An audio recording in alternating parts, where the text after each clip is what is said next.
Hello everyone, welcome to learning classes. Today's topic is advanced structure.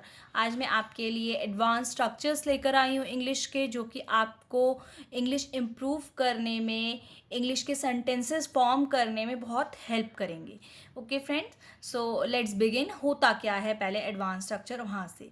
तो advance structure होता क्या है? Advance structure basically इसमें कुछ ऐसा आपका अलग से कोई रूल नहीं है. इसमें यह है कि आपको एक बेसिक स्ट्रक्चर, सिंपल स्ट्रक्चर्स दिए होते हैं जिनकी आपको प्रैक्टिस करनी है, और उन सिंपल स्ट्रक्चर की अगर आपको मीनिंग पता है तो उसके साथ आप अपनी बात को ऐड ऑन करके आगे अपनी जो बात है वो कह सकते हैं. ठीक है, तो बेसिक स्ट्रक्चर्स होते हैं जिनके साथ आप अपनी जो भी बात है उसको ऐड ऑन कर सकते हैं और अपनी बात सामने वाले को समझा सकते हैं. ठीक है, तो आज हम उन्हीं कुछ एडवांस स्ट्रक्चर्स के बारे में जानने जाएंगे जो आपकी डे टू डे लाइफ में आपकी हेल्प करेंगे इंग्लिश इम्प्रूव करने में, इंग्लिश के सेंटेंसेस न्यू क्रिएट करने में आपकी हेल्प करेंगे. ओके फ्रेंड्स, इसकी ऑलरेडी मेरे चैनल पे वीडियो है जो कि आप विजिट कर सकते हैं, चेक कर सकते हैं friends. Okay, so let's begin with the first one. First advance structure मैं जो आपके लिए लाई हूँ वो है विद अ ग्रेट डिफ़िकल्टी. हम लोग बोलते हैं with a great difficulty. With a great difficulty बोला जाता है जैसे कोई चीज़ हो रही है बहुत मुश्किल से या बड़ी मुश्किल से कोई चीज़ हो रही है तो हम कहेंगे विद अ ग्रेट डिफ़िकल्टी. कि अगर आप बहुत मुश्किल से कहीं पहुंच पाए या बहुत मुश्किल से कोई आप तक पहुंचा, या आपको पढ़ाई करने में या कोई काम करने में ऐसा कुछ डिफ़िकल्टी हो रही है, तो उस केस में आप यूज़ करेंगे विद अ ग्रेट डिफ़िकल्टी. ठीक है, तो आप वहाँ पे क्या यूज़ करेंगे? विद अ ग्रेट डिफ़िकल्टी, और उसके साथ अपनी जो बात है उसको ऐड ऑन करते चले जाएंगे. ओके फ्रेंड्स, तो फर्स्ट एग्जाम्पल देखेंगे. आई डू नॉट सी. अच्छा, इसको पॉजिटिव में भी और नेगेटिव में भी दोनों में है, तो मैंने नेगेटिव भी रखा है sentence.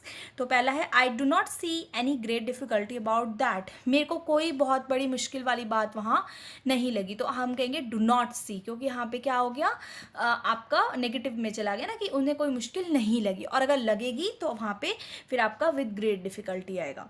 Next is B. She finished the task with great difficulty. उसने काम फिनिश करा विद ग्रेट डिफ़िकल्टी, बड़ी मुश्किल से वो काम को फिनिश कर पाई, तो वहाँ पे आपका पॉजिटिव में लग गया.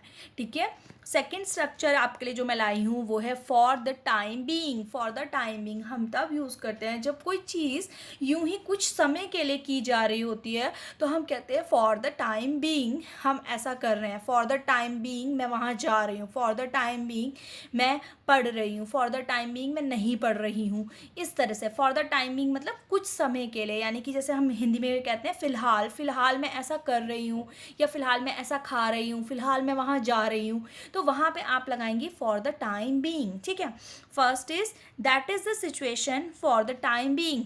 अभी के लिए फ़िलहाल ऐसी परिस्थिति है. ठीक है, फ़िलहाल ऐसी परिस्थिति है अभी के लिए, तो वहाँ पे हम कहेंगे for the time being. The visit has been put on hold for the time being. जो विजिट है, यानी कि कहीं किसी को मान लीजिए विजिट करना है, यात्रा करनी है, तो वो यात्रा मान लीजिए रुक गई है या कुछ हो गया है, तो उसके लिए हम कहेंगे कि अभी यात्रा को थोड़े टाइम के लिए रोका गया है. फॉर द टाइम बीइंग अभी कुछ समय के लिए रोका गया है. तो आपका क्या लग गया यहाँ पे भी advance structure for the time being, उसके साथ ही आपका सेंटेंस फॉर्मेशन हुई है. Third is I wish. I wish हम कई बार कहते हैं जब हमें ऐसा लगता है कि काश ये चीज़ हमारे पास होती, या काश वो ऐसा हो जाता, या किसी इंसान के लिए या किसी चीज़ के लिए, तो हम काश बोलते हैं ना कि ऐसा हो जाता. मतलब एक्चुअल में नहीं है, बट हम सोच रहे हैं कि ऐसा हो जाए या हो जाता या हो गया होता तो क्या होता, तो हम कहते हैं आई विश. ठीक है, तो काश.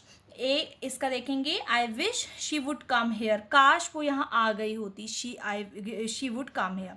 Next is I wish I could go to Kanpur. काश मैं कानपुर जा पाता या मैं जा पाती कानपुर, तो उसके लिए हम कहेंगे आई विश, और आप आगे अपनी बात रख देंगे. Fourth is I was busy. Fourth is I was busy हम तब लगाते हैं जब हम किसी काम में बहुत ज़्यादा व्यस्त होते हैं, बिजी होते हैं, तो हम कहते हैं I was busy doing this. I was busy in cooking. तो जो भी आप काम में बिजी हैं वो आप आगे ऐड ऑन कर दीजिए, और पहले आप ये बता दीजिए आई वॉज बिजी, तो ये आपका एक जो है आपकी सेंटेंस फॉर्म हो जाएगा. जैसे I was busy cleaning the house, मैं घर साफ करने में बिजी थी. I was busy talking on the phone, मैं फ़ोन पर बात करने में बिजी थी. ठीक है, fifth is I don't no. I don't no तो हम कितनी बार कहते हैं आई डोंट नो मीन्स मुझे नहीं पता है। तो आई डोंट नो हमें किसी चीज़ के बारे में या किसी के भी बारे में, इंसान के या कोई भी ऐसी चीज़ है तो नहीं पता, तो हम कहेंगे आई डोंट नो। और आगे अपनी बात, पहला आई don't know why you bother, मुझे नहीं पता कि तुम इतने बॉदर क्यों हो रहे हो, परेशान क्यों हो रहे हो। B I don't know what to eat for dinner, मुझे नहीं पता कि डिनर के लिए क्या खाया जाए, बनाया जाए, तो हम कहेंगे आई डोंट नो। ठीक है। Sixth is this is not the way. This is not the वे हम कब यूज़ करते हैं फ्रेंड, जब हम कहते हैं कि ऐसे ही थोड़ी ना होता है, ये ऐसे थोड़े ना होने चाहिए ये, या ये कोई तरीका नहीं है, तो उस केस में हम लगाते हैं दिस इज़ नॉट द वे, ऐसे थोड़े ही ना होता है। ठीक है। एग्जाम्पल देखो, this is not the way to read, इस तरह से नहीं पढ़ा जाता, तो हम कहेंगे this is not the way to read. Next is this is not the way to eat, इस तरह से खाया नहीं जाता है, ऐसे थोड़ी ना खाते हैं, तो हम कहेंगे दिस इज़ नॉट द वे, और आगे आप अपनी जो बात है वो रख देंगे। ठीक है। This is not the way to walk, ऐसे नहीं चला जाता, ऐसे नहीं भागा जाता, जो भी आप कहेंगे वो। ठीक। Seventh is likely to. Likely to means किसी चीज़ के होने की प्रोबेबिलिटी होना, संभावना होना, उस केस में आप लगाते हैं फ्रेंड्स लाइकली टू। संभावना होना मतलब कोई चीज़ होने की आशा, मतलब ऐसा होता है ना कि हाँ हो भी सकती है, नहीं हो सकती, तो वो वाला। जैसे it is likely to rain, rain होने की संभावना है, हो भी सकती है, नहीं भी हो सकती, तो संभावना है, तो it is likely to rain. We are likely to stay here, हमें यहाँ पे रुकने की संभावना है, हम यहाँ रुक भी सकते हैं। ठीक है। तो ऐसे में आप लगाएंगे। Eighth is I wonder. I wonder मतलब मैं हैरान हूँ इस बात से, तो हम कहेंगे आई वंडर, या शी वंडर, ही वंडर, तो वहाँ पे क्या लग जाएगा, मैं हैरान हूँ, वो हैरान है, ऐसे। I wonder why he is going there, मैं हैरान हूँ कि वो वहाँ क्यों गया।